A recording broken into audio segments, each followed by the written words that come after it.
so in order to make our coffee table, I need to build just a simple box. Here I'm going to be using 1/2 inch plywood. I probably should do something thicker, but this is what I have, so I'm going to work with this. I'm going to use my table saw to cut that up. The dimensions that I'm taking for this are 52 inches by, I think, 28 by 18 inches in height. I'm not exactly sure yet, but I will go ahead and put the dimensions here.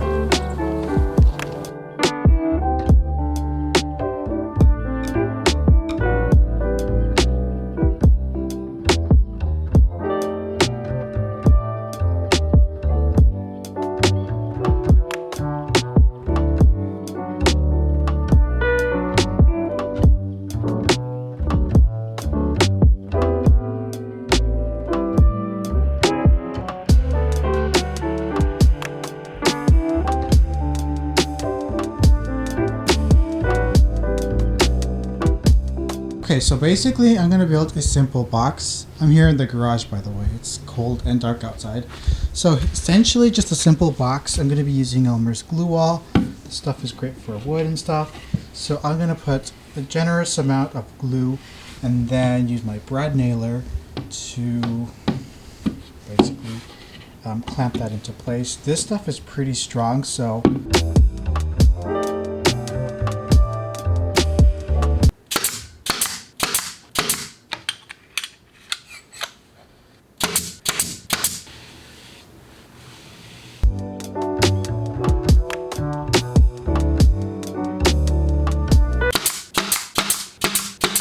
honestly, I probably went overboard with the number of nails, but better safe than sorry. Now I'm just cleaning up the excess glue with just a damp rag so that it's easier than sanding later. So sorry for the mess. This is where I park the cars.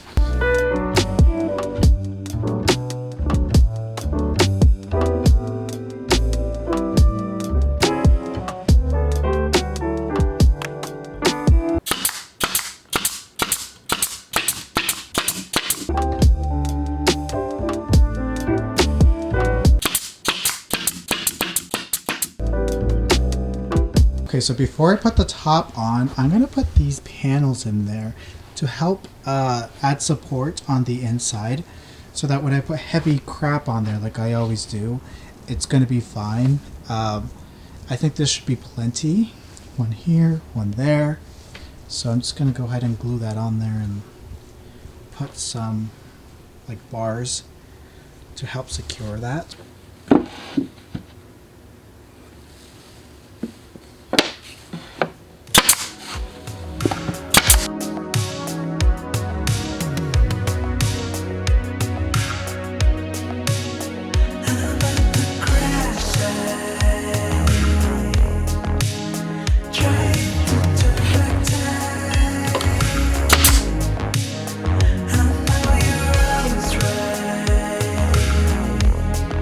So this is what it's looking like. This is not moving anywhere. It's very secure. Now we're ready to put on the top. Okay, so before I seal this up, at this point, I could potentially get clever and figure out a way to take advantage of all this volume and make it into storage. Like, there's a lot of storage in here, but I'm not gonna do it. Why? Because I don't want the extra storage because it's just gonna invite more clutter. Like, I don't need it. Let's seal it up.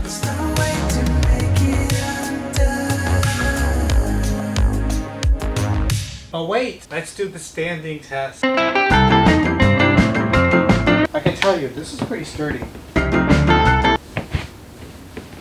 Okay, so here's the situation. I'm trying to keep this coffee table on a budget. So last night I cut up a whole bunch of these wooden slats. Well, actually not wooden slats. This is MDF. So I had some extra MDF. This is 1/2 inch MDF that I cut into strips using my table saw.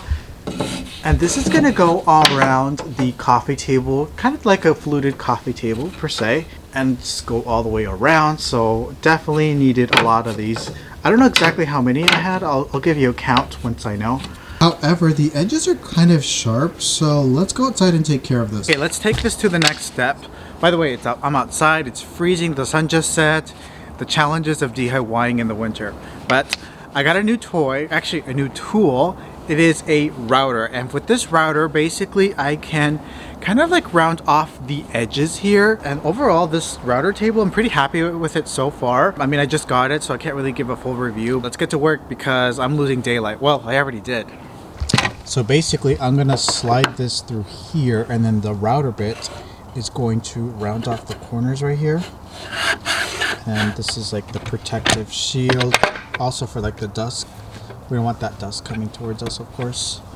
And then I just turn it on right here. And that thing spins at 1,000,000 miles an hour. Of course, you do not want to put your finger anywhere near that.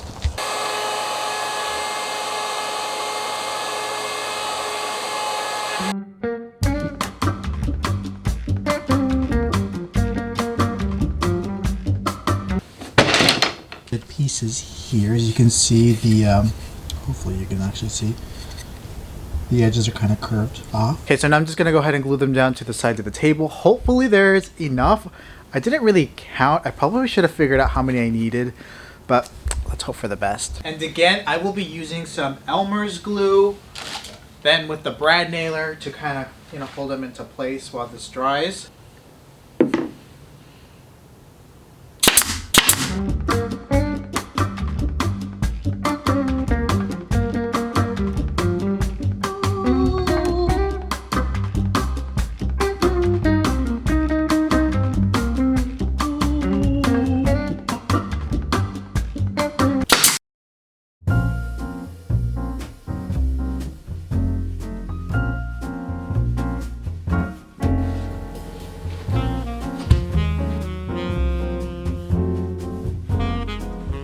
Okay, so I got some of this wood over here. I think this is a 2x3 stud, if I'm not mistaken.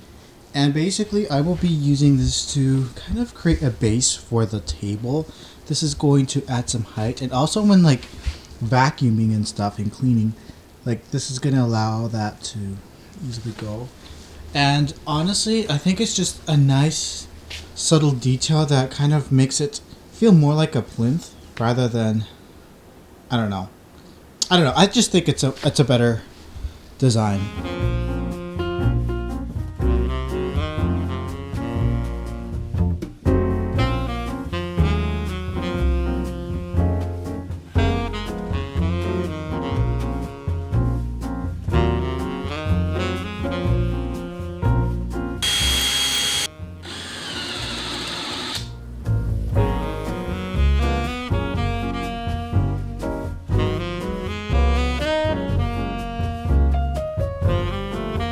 It's looking really nice. Now, before I go in with the cement, I'm just taking my sandpaper here and kind of just going on the edges just to make sure it's not too sharp.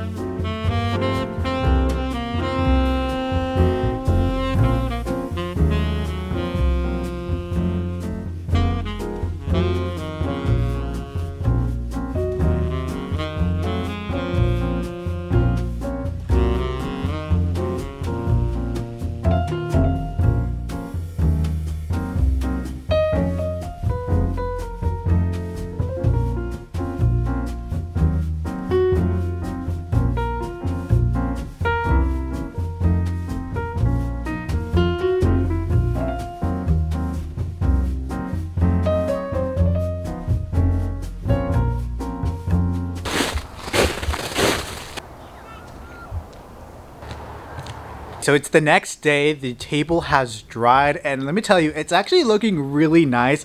I'm a little bit surprised, like it's kind of looking like a high-end table.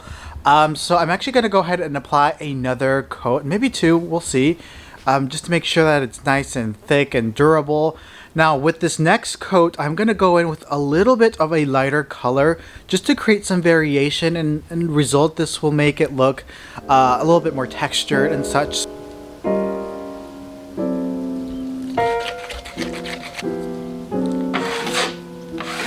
It's a lot of work. Can I just buy this somewhere?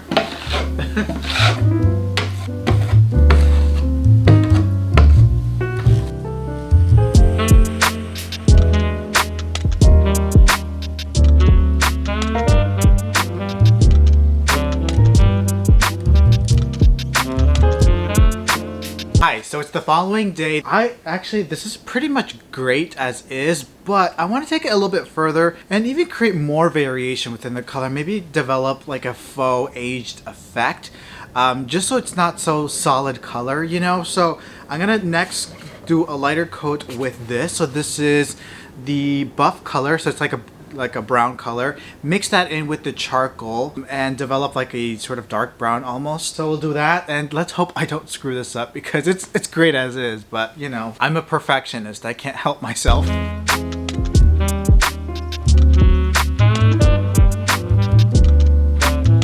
I still have some of this left over. There's only a little bit left. So this is dark browns spray paint. It has this like beautiful color. So I'm just gonna sprinkle a couple of, just a little bit around the table to kind of add to the patina, and I think it's really going to take it to the next level. I'm going to go check my stash. Maybe I might have more paint, but I started doing a little bit, and just like take a look at that. Sorry, it's hard to see on camera. The lighting here is not good, but wow.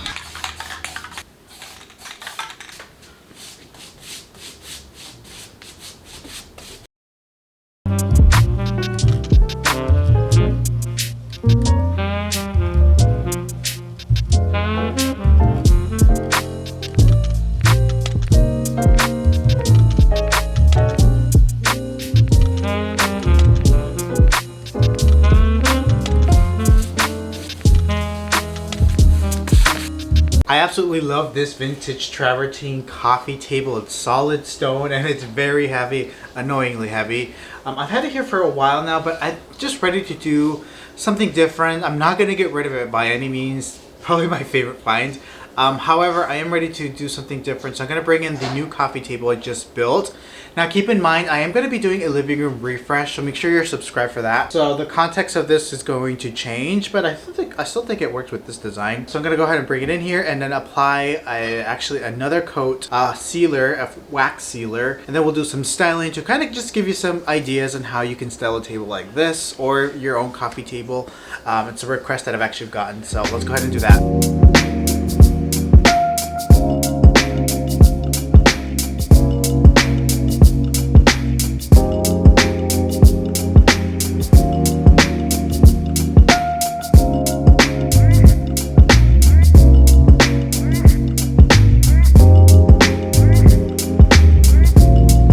Okay, just for fun, let's do some coffee table styling, just to give you an idea of how I would style a table like this, or just any coffee table in general. Now, I want to make this more of like a maximalist table, at least maximalist for me. I don't do too much maximalism, but I'm going to layer it up with lots of table books, coffee table books. So I got this set right here, and I will go ahead and put links to everything in the description box. We have these books right here. I like to sort of create different groups. Like for example, this is a cluster of like the white books, some black books, more design books. These are like more oversized, I would say. We also have these. And one thing I like to do is sort of change the orientation of the books just to make it more interesting, more dynamic, and feel balanced. Always got to have some florals. Some fresh flowers is preferred, but sometimes some good faux ones will do. This is some faux baby's breath that I found on Amazon on this pretty vase. And I love sort of the color. I like sort of like moody red with black tones. Like there's something special about that. Next, I have my cement trinket dish that I made. I actually have a few of these that I made available on my shop, GossaRefineShop.com, and then I'll put a discount code for you, along with my matchstick striker. Also made out of cement. These are in the color sand, and I just love the patina, the color. Each one is different because they're handmade. So be sure to check them out if you're looking to sort of accessorize your coffee table. So this is like perfect. You can like put, there's a lot you can do with this. Like you can put your favorite candle on here. So I'm gonna put that there. Right now I am loving New Vibes by Postmodern Form. My drift candle holders from Muda Studio, solid steel, super modern. I actually worked there and this were a gift to me, so I absolutely love these. That there.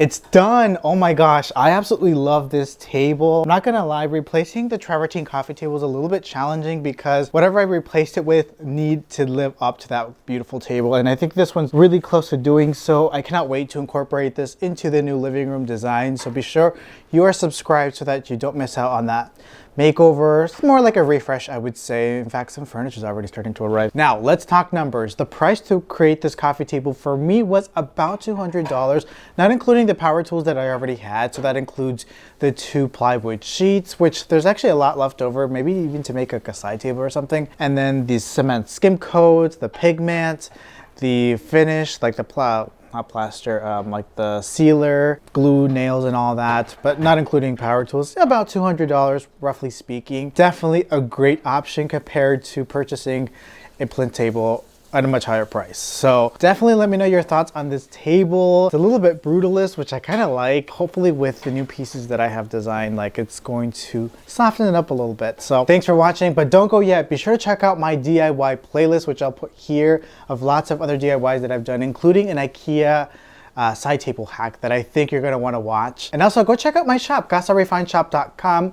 I'll put a discount code down in the description box. Thanks again, I'll see you in the next one. Bye.